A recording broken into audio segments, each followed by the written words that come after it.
their strength, were practically walking giants. This one had the ego to match. "I'll have to charge you for the glass, though."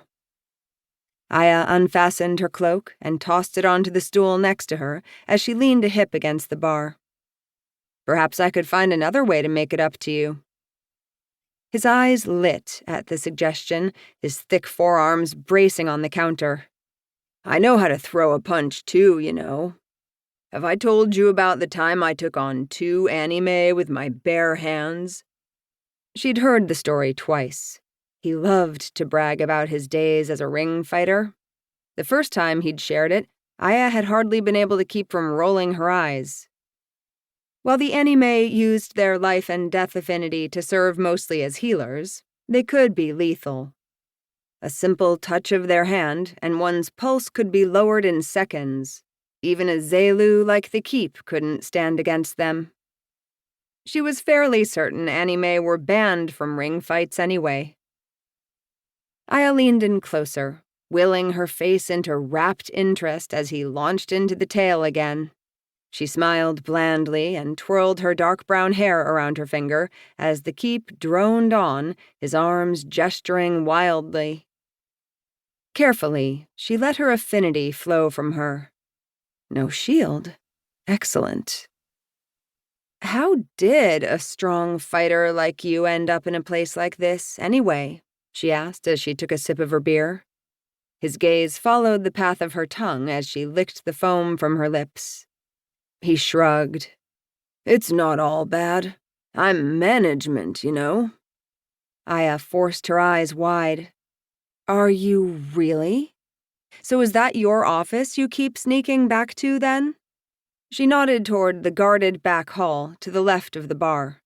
She knew full well a shithole like this didn't have an office, but she let her hand dance across the sliver of space between them, her fingers tracing the Corpsoma tattoo on his wrist, a circle with a line through the middle. "Perhaps we could go there. Seems more private."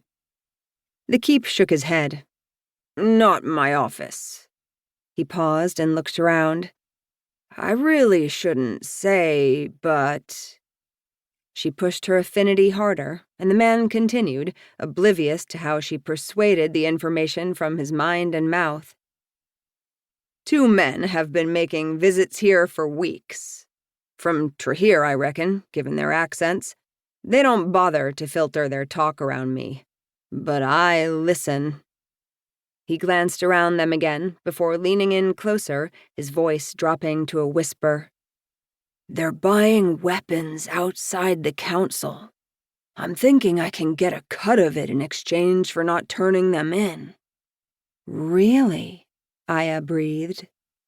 As the primary weapons provider for the realm, the Tala Merchant Council had always been mindful of regulating their weapons trade and how much they sold to the other kingdoms. Apparently, Trahir had had enough. The Keep grinned. "Dealing under the table is no joke. I have leverage." He dragged his eyes down her body, his stare lingering at the deep neckline of her black sweater. "Maybe I'll buy some of your time. You're too pretty to be working the squall."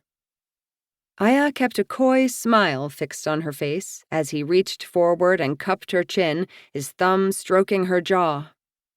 Disgusting. And disgustingly easy. Percys couldn't manipulate. They could only persuade someone to do whatever they were willing to do. But that willingness didn't have to be strong, especially for a Percy like Aya. She leaned closer, enough for her breath to brush across his lips. "You can't afford me." Her hand snatched her mug and cracked it against his head, the glass shattering as the Keep dropped like a stone. Aya whirled and rammed her shoulder into the patron next to her, sending him stumbling face first into the woman he'd been well on his way to charming. The woman gasped and grabbed a fistful of his white hair as she threw him into the burly gentleman playing billiards behind her, and then pandemonium.